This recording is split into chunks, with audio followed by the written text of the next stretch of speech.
With our veterans front and center on this day, we are digging deeper now into Minnesotans who have answered the call to serve. The State Department of Veterans Affairs tells us Minnesota's veteran population stood at nearly 296,000 in 2024.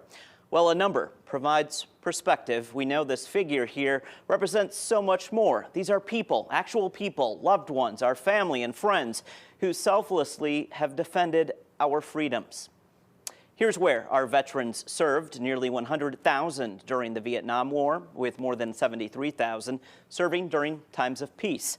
Then we see the two Gulf War eras, along with the Korean War. And lastly, on your right of this graphic, the Second World War. According to the 2024 data, fewer than 2,500 World War II vets were still with us last year. Sadly, we know today that number is even lower.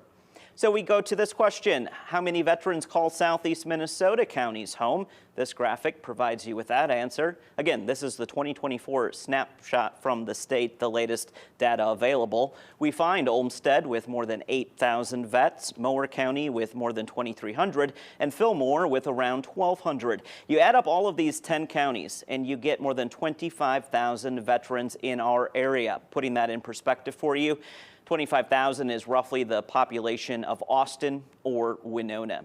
The age of Minnesota's veterans population also tells a story. Let's look at that breakdown. The biggest percentage you see there on your screen right now, around 45%, that's ages 65 to 84, followed by 45 to 64-year-olds. And then at the very top, you see a sliver of green there in this pie chart. That represents the youngest age group, which accounts for under 1%. All said, veterans make up approximately 5% of Minnesota's population. To put that in perspective, 20 years ago, this figure, it was nearly double.